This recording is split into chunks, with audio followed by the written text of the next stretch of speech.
Muy buen día a nuestro auditorio en todo el país. Iniciamos ya el programa Punto de Vista, como siempre con temas de interés nacional. Esta mañana vamos a conversar sobre el reacomodo de fuerzas políticas en el Congreso de la República a raíz de la elección de nueva Junta Directiva para el periodo 2017-2018. Y para el efecto, qué mejor que hacerlo con los expertos. Nos acompaña ya en cabina de cristal el licenciado Cristian Castillo, analista en temas políticos del Instituto de Problemas Nacionales de la Universidad de San Carlos de Guatemala, INUSAC. Licenciado Castillo, como siempre, un gran gusto saludarlo. Muy buenos días, le escuchan en todo el país. Muy buenos días, doctor Anleu. Para mí siempre es un honor poder compartir con usted los micrófonos de Radio Punto y poder dirigir a la población algunas reflexiones de lo que vive el país y de esta dinámica tan ajetreada que estamos viviendo en Guatemala.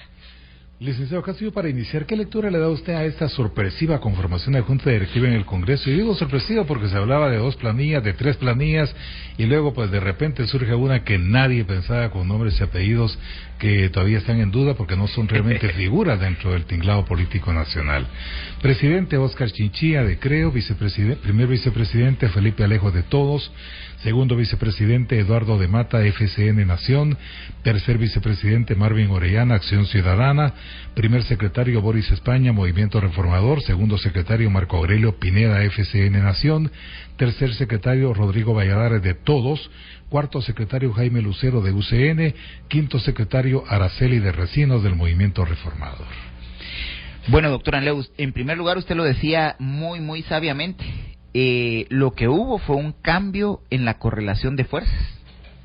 Y obviamente en política lo que tenemos que tener claro es que hay 2 formas de leer la realidad política. La forma ideal, que es lo que todos quisiéramos que pasara, pero que no necesariamente responde a la clase de actores políticos que tenemos en este momento. Es decir, lo que tenemos es lo que hay. Esos 158 que están ahí, pues son producto del fracaso del ciudadano que votó por los que están hoy representándonos en el Congreso de la República. En ese sentido, entonces, no podemos esperar de ese Congreso política ideal, es decir, todos aquellos que se rasgaron las vestiduras esperando que con este Congreso y con el actual presidente se lograra, una correlación de fuerzas para la reelección del presidente Taracena. No hay que olvidar que el Congreso además es el espacio natural de la negociación política, que es lo que sucedió. Y la otra forma de verlo es precisamente la realpolitik, o la política del día a día, la política real, la política la política visceral, que es lo que ha definido y sigue definiendo al guatemalteco, tanto al guatemalteco político como al guatemalteco ciudadano, que ve con mucha indignación muchas veces que en esa realpolitik se abusa y se generan beneficios para algunos sectores. Yo quisiera de pronto referir algo que es muy importante, doctor Anleu. Primero, que se respetó la Constitución. La Constitución, en el artículo 163 se plantea que la Junta Directiva y la Comisión Permanente es electa por los diputados, y dice taxativamente: el Congreso elegirá cada año su junta directiva antes de clausurar su periodo de sesiones ordinarias. Elegirá la comisión permanente presidida por el presidente del Congreso, la cual funcionará mientras el Congreso no esté reunido. Es muy importante que se haya permitido el proceso de elección. ¿Y por qué digo esto? Porque independientemente de las simpatías y antipatías de los que fueron candidatos en los diferentes momentos de esta coyuntura para la elección de la Junta Directiva del año 2017, independientemente de lo que los ciudadanos pensábamos, quienes tenían la decisión en sus manos eran los diputados. Y me parece que aquí en adelante es a los diputados a los que les toca hacerse responsables de la Junta Directiva que eligieron. El país va a perder, el país va a fracasar si tenemos en el 2017 un segundo año como el segundo año de la 7ª legislatura, cuando fuera electo como presidente del Congreso Pedro Moadi, y le acompañaran igualmente diputados con poca experiencia, diputados de pronto no muy conocidos, aunque habían operadores políticos fuertes detrás de él, pero que la inexperiencia los llevó casi a una parálisis total en el año 2013. ese sí sería un escenario fatídico para el país, sobre todo por la agenda legislativa que en este momento está sobre la mesa y que es necesario en el brevísimo tiempo poder legislar, doctor Enleu.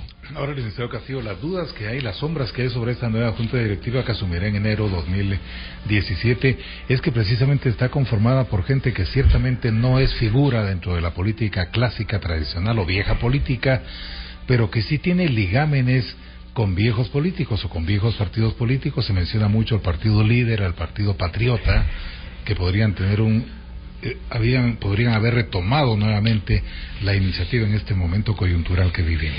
¿Y quién en este Congreso no, doctor?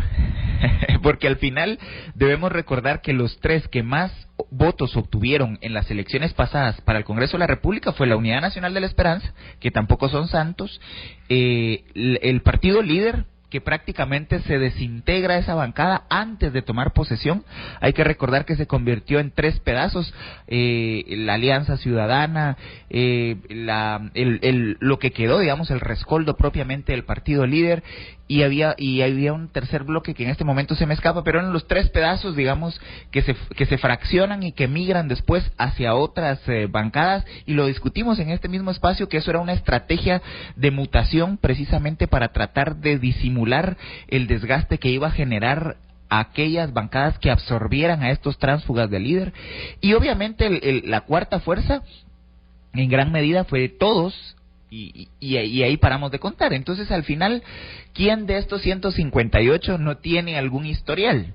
Y lo podemos ver, por ejemplo, cuando se habla del presidente Chinchilla, que estuvo en la Superintendencia de Telecomunicaciones durante el gobierno del presidente Berché, que fue precisamente la continuidad de toda la dinámica de privatizaciones y un gobierno totalmente proempresarial, un empresariado cercano a Ángel González, digamos, es decir, quien esté libre de pecado en ese Congreso, que tire la primera piedra. Creo que hay muy honrosas excepciones, no se puede generalizar, los 158, para llegar al Congreso hay que tener trayectoria política. Hay honrosas excepciones. Vemos, por ejemplo, lo que está sucediendo con la bancada minoritaria de Convergencia, que independientemente de la decisión que toman, pues los diputados valientemente salen a reconocer que, bueno, tal vez por su novatez tomaron una decisión política no adecuada. Sin embargo, me parece que si fueron electos precisamente por el criterio que tienen. Los 3 tienen un liderazgo social muy marcado que ha venido desde antes, y lo que vemos ahí es una pugna interna del partido, de los que se creen santos. Hoy el encargado de ANN, de URNG, que en su momento fue asesor de Otto Pérez Molina, rasgándose las vestiduras y diciendo: miren, señores, eso es una traición y no sé qué, cuando el señorcito fue pagado por el pueblo de Guatemala para asesorar a Otto Pérez Molina, hoy en la cárcel. Y obviamente ese tipo de cosas lo que nos llevan a reflexionar es que, y por eso abría esta mañana con la frase: lo que tenemos es lo que hay. Ahí, de esos 158, insisto, aunque hay honrosas excepciones, cada uno de ellos tiene su historial y su trayectoria. Me parece que ya el Congreso, y empecé también afirmando el 163 constitucional, porque para eso elegimos un Congreso.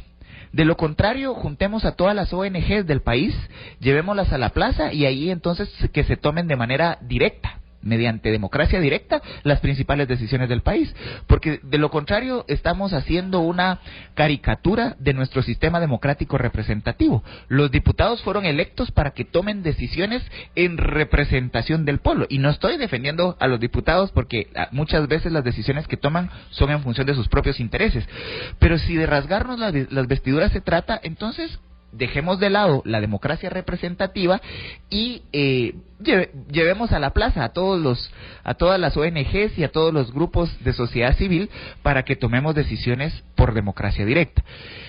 Hay que reconocer que además en el Congreso no se toman decisiones de política ideal, sino de realpolitik.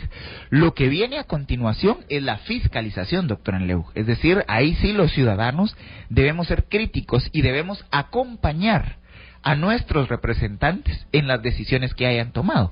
Ellos ya eligieron una nueva junta directiva. Lo que viene a continuación es exigir que el Congreso en su conjunto opere y siga legislando y continúe la dinámica legislativa en la dinámica que ya traía, digamos, una dinámica bastante activa, una capacidad de legislación muy buena, la construcción de consensos y alianzas para temas de país muy importantes, y eso en definitiva sí nos corresponde a los ciudadanos exigirlo y obviamente acompañar a nuestros representantes ante el Congreso. Interesante lo que nos dice. A raíz de esto último, por ejemplo, del liderazgo del Congreso, este año, hay que reconocerlo, el presidente del Congreso, Mario Taracena, ha sido quien ha asumido, y usted lo decía en una oportunidad, el liderazgo conduciendo la agenda política del país frente a la debilidad, a lo timorato de la conducción en el organismo ejecutivo.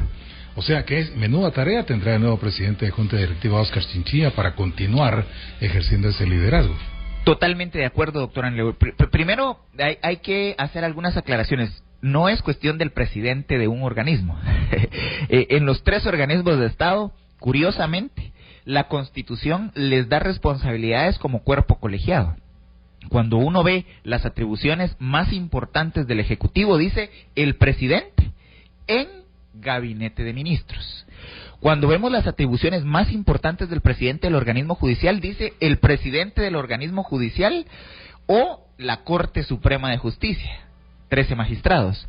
Y en el caso del Congreso de la República es el presidente del Congreso de la República, de la Comisión Permanente y de la Junta Directiva. Entonces estamos hablando de que son cuerpos colegiados y peor aún en el legislativo, porque los resultados más contundentes del legislativo, que pueden ser, por ejemplo, el tema de legislar, eso es atribución de la Asamblea en pleno o de las minorías establecidas, ya sea, de las mayorías establecidas, ya sea calificada o absoluta. Entonces, al final, o relativa, perdón. Entonces, al final lo que vemos es que lo que se logra no es logro de un solo individuo, sino es la construcción de correlaciones de fuerza. Claramente el presidente Taracena jugó un papel determinante en el inicio de este nuevo periodo democrático del 2016.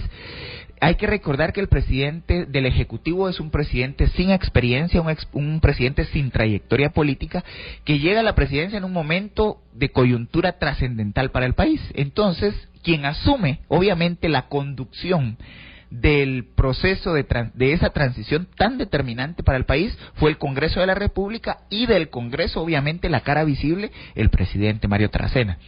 Sin embargo, me parece que nuestra tendencia al presidencialismo, que es muy latinoamericano, nos hace ubicar los resultados en un individuo, pero además también nos lleva a pensar que los fracasos son responsabilidad de un solo individuo.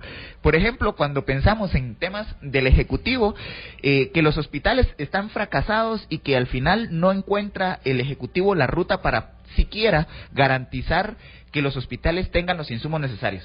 ¿Eso es culpa del presidente? No, el presidente no es experto en temas de salud, para eso tiene a una ministra de salud. Que sí, que el día de ayer en los disturbios del centro histórico, Gobernación no tuvo los pantalones para poder inmediatamente intervenir. ¿Eso es culpa del presidente? No, porque él, al final tiene a un experto en seguridad que está al frente de la cartera de Gobernación. Que sí, que uno o varios ríos se tiñen o los desvían, eso es decir, como sociedades latinoamericanas tendemos a esperar que todos los resultados los dé un solo individuo, y que además se vuelven el gran culpable o en el gran villano cuando no obtenemos del Estado lo que esperamos. Sí hay que reconocer el trabajo muy brillante que logró el presidente Taracena. Digamos, Mario Taracena es un diputado con experiencia, no por gusto tiene 28, 30 años de estar metido en el Congreso de la República, no por gusto ha cambiado de 3, 4 partidos, no por gusto viene de una tradición familiar de la derecha guatemalteca.